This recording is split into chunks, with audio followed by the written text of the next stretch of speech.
আমের পেটির আড়ালে বিহারে মদ পাচারের চেষ্টা ব্যর্থ করল Malda GRP. Malda town station থেকে কয়েক হাজার টাকার বিদেশি মদসহ পাকড়াও করল এক পাচারকারীকে। এই প্রসঙ্গে মালদা টাউন স্টেশনের জিআরপির আইসি প্রশান্ত রায় জানিয়েছেন, রবিবার রাতে তারা বিশেষ সূত্রে খবর পান ফারাক্কা এক্সপ্রেসে করে আমের পেটির আড়ালে মদ পাচারের চেষ্টা হচ্ছে। সেই মতো তারা মালদা টাউন স্টেশনে কড়া নজরদারি শুরু করেন।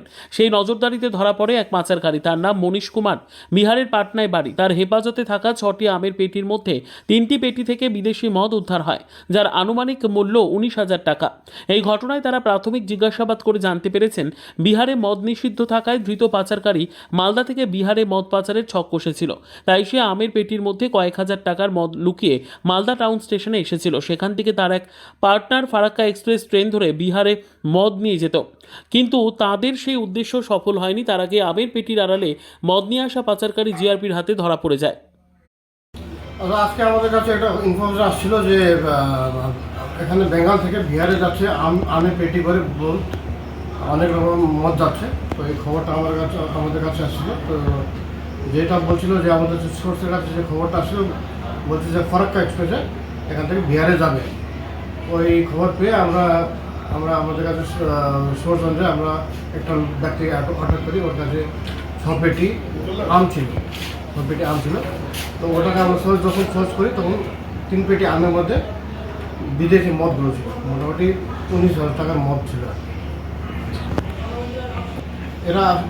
ছেলেটা আসছিল এখান থেকে ফারাক্কা এক্সপ্রেস ধরার জন্য আসছিল। বাড়ি কোথায়? ওর বাড়ি হচ্ছে বিহার, পাটনাতে বাড়ি। ও বলছে যে এখান থেকে পাটনাতে নিয়ে যেতে আর কি। নাম কি স্যার? নাম এখন আমি বলছি না, ইনভেস্টিগেশন চলছে। আচ্ছা, ওর ব্যবসা ছিল মানে মদ নিয়ে যাবে, কিন্তু আমকে উপরে আমের পেটিতে মদ রেখে আমটাও নিয়ে যাবে, মদটাও নিয়ে যাবে, এইভাবে। ক পেটি আম ছিল?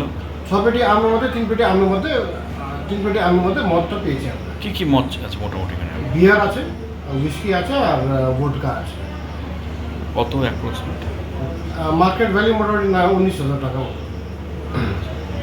এটা সাপ্লাই হবে পাটনাতে। কি করবেন? যার কাছে আমরা পেয়েছি তার কাছে আমরা কেস করছি, আর ওকে কালকে আমরা সিজন করে পড়ব। ব্যুরো রিপোর্ট, উত্তর বাংলা সংবাদ।